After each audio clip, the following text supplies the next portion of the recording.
ಸ್ನೇಹಿತರೆ, ಈ ವಿಡಿಯೋ ನಿಮ್ಮನ್ನು ಖಂಡಿತ ಭಯಪಡಿಸುತ್ತೆ, ಹಾಗೆ ಒಂದು ಪಾಠ ಕೂಡ ಕಲಿಸುತ್ತೆ. ಮನುಷ್ಯನಿಗೆ ಸೋಮಾರಿತನ ಬಂದರೆ ಏನೆಲ್ಲ ಅನಾಹುತ ಆಗುತ್ತೆ. ಸ್ವಲ್ಪ ಯಾಮಾರಿದ್ರೂ ಜೀವನವೇ ಹಾಳಾಗಿ ಹೋಗುತ್ತೆ. ಹೌದು ಸ್ನೇಹಿತರೆ, ಈ ವಿಡಿಯೋ ಪ್ರತಿಯೊಬ್ಬರಿಗೂ ಸಂಬಂಧಪಟ್ಟಿದ್ದು. ಯಾರು ಕೂಡ ವಿಡಿಯೋನ ಸ್ಕಿಪ್ ಮಾಡಬೇಡಿ, ಪೂರ್ತಿ ನೋಡಿ. ನವೆಂಬರ್ 29, 2023 ಮುಂಬೈನ ದಂತ ಆಸ್ಪತ್ರೆಗೆ ಒಬ್ಬ ಪೇಷಂಟ್ ಬರ್ತಾರೆ. ಈ ಪೇಷಂಟ್ನ ಹೆಸರು ಗೌತಮ್ ಅಗರ್ವಾಲ್. ಗೌತಮ್ಗೆ ಹಲ್ಲು ಮತ್ತು ವಸುಡು ನೋವು ತುಂಬಾ ಇರುತ್ತೆ. ಹಾಗಾಗಿ ಡೆಂಟಲ್ ಕ್ಲಿನಿಕ್ಗೆ ಬಂದು ಡಾಕ್ಟರ್ನ ಮೀಟ್ ಮಾಡುತ್ತಾನೆ. ನನಗೆ ಬಲಭಾಗದ 5 ಹಲ್ಲುಗಳು ಮತ್ತು ವಸುಡು ತುಂಬಾ ನೋವಿದೆ ಅಂತ ತನ್ನ ಸಮಸ್ಯೆಯನ್ನು ಡಾಕ್ಟರ್ಗೆ ವಿವರಿಸುತ್ತಾನೆ. ನಂತರ ಡಾಕ್ಟರ್ ಹಲ್ಲನ್ನು ಚೆಕ್ ಮಾಡುತ್ತಾರೆ. ಹಲ್ಲಿಗಾಗಲಿ ವಸಡಿಗಾಗಲಿ ಯಾವುದೇ ಸಮಸ್ಯೆ ಡಾಕ್ಟರ್ಗೆ ಕಂಡು ಬರಲ್ಲ.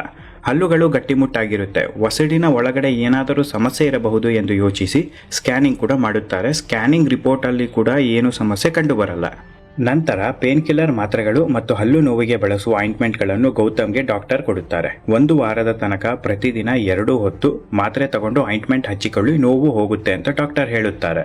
1 ವಾರ ಆದರೂ ಹಲ್ಲು ನೋವು ಕಮ್ಮಿ ಆಗದ ಕಾರಣ ಮತ್ತೆ ಗೌತಮ್ ಡಾಕ್ಟರ್ ಹತ್ರ ಬರ್ತಾನೆ. ಹಲ್ಲಿನಲ್ಲಿ ಯಾವುದೇ ಸಮಸ್ಯೆ ಇಲ್ಲ, ವಸುಡಿನಲ್ಲೂ ಕೂಡ ಯಾವುದೇ ಸಮಸ್ಯೆ ಇಲ್ಲ. ಗೌತಮ್ನ ಈ ಹಲ್ಲಿನ ಸಮಸ್ಯೆ ಡಾಕ್ಟರ್ಗೆ ದೊಡ್ಡ ತಲೆಬಿಸಿ ಉಂಟು ಮಾಡುತ್ತೆ. ಗೌತಮ್ಗೆ ಹೈಯರ್ ಟ್ರೀಟ್ಮೆಂಟ್ ಬೇಕಾಗಿರುವ ಕಾರಣ ಡಾಕ್ಟರ್ ದೊಡ್ಡ ದಂತ ಆಸ್ಪತ್ರೆಯನ್ನು ಪ್ರಿಫರ್ ಮಾಡಿ ಗೌತಮ್ನನ್ನು ಆ ಹಾಸ್ಪಿಟಲ್ಗೆ ಡಾಕ್ಟರ್ ಅಡ್ಮಿಟ್ ಮಾಡಿಸುತ್ತಾರೆ. ಮುಂಬೈನ ಪ್ರತಿಷ್ಠಿತ ಈ ಅತಿ ದೊಡ್ಡ ದಂತ ಆಸ್ಪತ್ರೆಯಲ್ಲಿ ಫಾರಿನಲ್ಲಿ ಬಳಸುವ ಟೆಕ್ನಾಲಜಿಯನ್ನು ಅಳವಡಿಸಲಾಗಿದೆ. ಆದ ಕಾರಣ ಹಲ್ಲಿನ ಯಾವುದೇ ಸಮಸ್ಯೆ ಇದ್ದರೂ ಖಂಡಿತ ಪರಿಹಾರ ಸಿಗುತ್ತೆ. ವೈದ್ಯರು ಗೌತಮ್ ಹಲ್ಲಿಗೆ ಪೆರಿಯಾಪಿಕಲ್ ಎಕ್ಸ್ರೇ ಮಾಡುತ್ತಾರೆ. ಸಾಧಾರಣ ಎಕ್ಸ್ರೇಗಿಂತ 5 ಪಟ್ಟು ಹೆಚ್ಚು ಶಕ್ತಿಶಾಲಿ. ಸಾಧಾರಣ ಎಕ್ಸ್ರೇಲಿ ಕಾಣದಂತಹ ಸಮಸ್ಯೆಗಳು ಈ ಪೆರಿಯಾಪಿಕಲ್ ಎಕ್ಸ್ರೇಯಲ್ಲಿ ಕಂಡುಬರುತ್ತೆ. ಎಕ್ಸ್ರೇ ನೋಡಿದ ಡಾಕ್ಟರ್ಗೆ ಶಾಕ್ ಆಗುತ್ತೆ. ಹಲ್ಲುಗಳ ಕೆಳಭಾಗದಲ್ಲಿ ಏನೋ ಬ್ಲಾಕ್ ಆಗಿರೋದು ಕಂಡುಬರುತ್ತೆ. ತಕ್ಷಣ ಗೌತಮ್ನನ್ನು ಆಪರೇಷನ್ ಥಿಯೇಟರ್ಗೆ ಕರೆದುಕೊಂಡು ಹೋಗಿ ಸತತ 6 ಗಂಟೆಗಳ ಕಾಲ ಆಪರೇಷನ್ ಮಾಡಿ ಹಲ್ಲಿನ ಕೆಳಭಾಗದಲ್ಲಿ ಬ್ಲಾಕ್ ಆದ ವಸ್ತುವನ್ನು ಹೊರತೆಗೆಯುತ್ತಾರೆ. ಸ್ನೇಹಿತರೆ, ಬೆಚ್ಚಿ ಬೀಳಿಸುವ ಸಂಗತಿ ಏನಪ್ಪಾ ಅಂದರೆ, ವೈದ್ಯರು ಆಪರೇಷನ್ ಮಾಡಿ ಹೊರ ತೆಗೆದ ವಸ್ತು ಏನು ಗೊತ್ತಾ? ಜೇಡದ ಮೊಟ್ಟೆಗಳು. ಹೌದು, ಸ್ಪೈಡರ್ ಎಗ್ಸ್. ಶಾಕ್ ಆಗುತ್ತೆ ಅಲ್ವಾ? ಹೌದು, ಸ್ವತಃ ವೈದ್ಯರಿಗೂ ಶಾಕ್ ಆಗಿದೆ. ವೈದ್ಯರು ಹೇಳಿರುವ ಪ್ರಕಾರ ರಾತ್ರಿ ಗೌತಮ್ ಮಲಗಿದ್ದಾಗ ಜೇಡ ಬಾಯಿ ಒಳಗೆ ಹೋಗಿ ಹೇಗೋ ನರಗಳ ಒಳಗಡೆ ಪ್ರವೇಶ ಮಾಡಿ ಹಲ್ಲಿನ ಕೆಳಭಾಗಕ್ಕೆ ಹೋಗಿ ಮೊಟ್ಟೆಗಳನ್ನು ಇಟ್ಟಿರಬಹುದು ಅಂತ.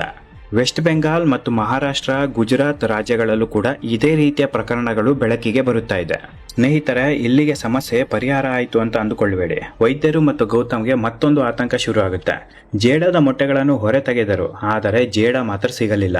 ನರಗಳ ಮುಖಾಂತರ ಜೇಡ ದೇಹದ ಬೇರೆ ಭಾಗಕ್ಕೆ ಹೋಗಿದೆ. ತಕ್ಷಣ ಇಡೀ ದೇಹವನ್ನು ಸ್ಕ್ಯಾನ್ ಮಾಡಲೇಬೇಕು, ಇಲ್ಲಾಂದರೆ ಅಪಾಯ ಕಟ್ಟಿಟ್ಟ ಬುತ್ತಿ. ತಕ್ಷಣ ಗೌತಮ್ನ ಕಂಪ್ಲೀಟ್ ಬಾಡಿ ಸ್ಕ್ಯಾನ್ ಆಗುತ್ತೆ. ಕಾಲಿನ ಹೆಬ್ಬೆರಳಿನಲ್ಲಿ ಬ್ಲಾಕ್ ಆಗಿರೋದು ಗೊತ್ತಾಗಿ ಆಪರೇಷನ್ ಮಾಡಿ ಮೊಟ್ಟೆಗಳನ್ನು ತೆಗೆಯಲಾಗುತ್ತೆ. ಮೊಟ್ಟೆಗಳ ಜೊತೆ ಜೇಡ ಕೂಡ ಸಿಗುತ್ತೆ. ನಂತರ ಗೌತಮ್ನನ್ನು 15 ದಿನಗಳ ಕಾಲ ಅಬ್ಸರ್ವೇಷನ್ ನಲ್ಲಿ ಇಟ್ಟು ಎಲ್ಲ ರೀತಿಯ ಟೆಸ್ಟ್ ಮಾಡಿ ಈಗ ಯಾವುದೇ ಸಮಸ್ಯೆ ಇಲ್ಲ ಎಂದು ದೃಢ ಆದ ಮೇಲೆ ಮಾತ್ರ ಮನೆಗೆ ವಾಪಸ್ ಕಳಿಸುತ್ತಾರೆ. ಸದ್ಯಕ್ಕೆ ಗೌತಮ್ ತೀವ್ರ ಜ್ವರದಿಂದ ನರಳುತ್ತಾ ಇದ್ದಾರೆ, ಆದರೆ ಗುಣಮುಖ ಆಗ್ತಾರೆ ಅಂತ ವೈದ್ಯರು ಹೇಳಿದ್ದಾರೆ. ಗೌತಮ್ ದೇಹದಿಂದ ಹೊರಗಡೆ ತೆಗೆದ ಮೊಟ್ಟೆಗಳು ಎಷ್ಟು ಗೊತ್ತಾ? ಬರೋಬ್ಬರಿ 2000 ಮೊಟ್ಟೆಗಳು. 2000 ಮೊಟ್ಟೆಗಳಿಂದ ಜೇಡಗಳು ಏನಾದರೂ ಹೊರಗಡೆ ಬಂದಿದ್ದಲ್ಲಿ ಗೌತಮ್ನ ಸ್ಥಿತಿ ಏನಾಗಿರಬಹುದು ಎಂದು ನೀವೇ ಯೋಚಿಸಿ. ಒಂದು ಸಣ್ಣ ಜೇಡದಿಂದ ಗೌತಮ್ನ ಜೀವನ ಉಲ್ಟಪಲ್ಟ ಆಗಿ ಹೋಗಿದೆ. ಗೌತಮ್ ಇನ್ನು ಗುಣಮುಖ ಆಗಿ ಮನೆಗೆ ವಾಪಸ್ ಹೋಗಬೇಕಂದರೆ 2 ತಿಂಗಳಾದ್ರೂ ಬೇಕಾಗುತ್ತೆ. ಜೇಡದ ಮೊಟ್ಟೆಯಲ್ಲಿ ಸ್ವಲ್ಪ ಪಾಯ್ಸನ್ ಇರುತ್ತೆ. ಈ ಪಾಯ್ಸನ್ ದೇಹದ ಒಳಗೆ ಹೋಗಿರುವ ಕಾರಣ ಗೌತಮ್ ಅತಿಯಾದ ಜ್ವರದಿಂದ ಬಳಲುತ್ತಿದ್ದಾರೆ.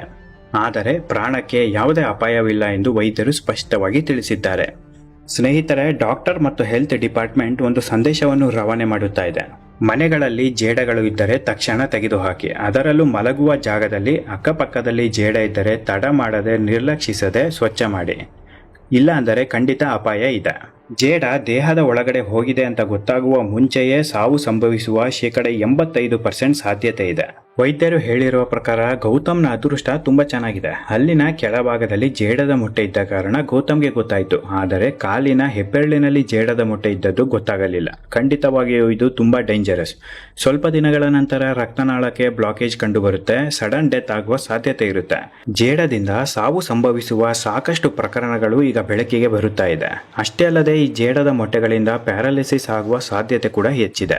ಈ ಸಮಸ್ಯೆ ಬರಬಾರದೆಂದರೆ ಇದಕ್ಕೆ ಸುಲಭ ಪರಿಹಾರ ಇದೆ. ಸೋಮಾರಿತನವನ್ನು ತಬ್ಬಿ 2 ದಿನಕ್ಕೆ ಒಮ್ಮೆ ಮನೆ ಸ್ವಚ್ಛ ಮಾಡಲೇಬೇಕು. ಜೇಡಗಳು ಬಾರದಂತೆ ತಡೆಯಬೇಕು.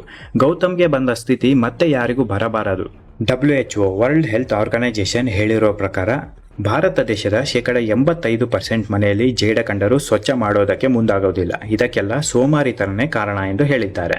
ಸದ್ಯಕ್ಕೆ ಜೇಡದಿಂದ ಸಮಸ್ಯೆಗಳು ಹೆಚ್ಚಾಗುತ್ತಿರುವ ಕಾರಣ ಮನೆಯಲ್ಲಿ ಎಲ್ಲಾದರೂ ಜೇಡ ಕಂಡರೆ ಮೊದಲು ತೆಗೆದುಹಾಕಿ. ಈ ವಿಡಿಯೋ ಇಷ್ಟ ಆಗಿದ್ರೆ ದಯವಿಟ್ಟು ಒಂದು ಲೈಕ್ ಕೊಡಿ, ಶೇರ್ ಮಾಡಿ, ಸಬ್ಸ್ಕ್ರೈಬ್ ಮಾಡಿ, ಪಕ್ಕದಲ್ಲೇ ಇರುವ ಬೆಲ್ ಐಕಾನ್ ಪ್ರೆಸ್ ಮಾಡೋದನ್ನ ಮರೆಯಬೇಡಿ. ಇದೇ ರೀತಿ ಇಂಟ್ರೆಸ್ಟಿಂಗ್ ವಿಚಾರದೊಂದಿಗೆ ಖಂಡಿತ ಮತ್ತೆ ಮುಂದಿನ ವಿಡಿಯೋದಲ್ಲಿ ಸಿಗುತ್ತೇನೆ. ಅಲ್ಲಿವರೆಗೂ ಎಲ್ಲರಿಗೂ ಶುಭ ದಿನ.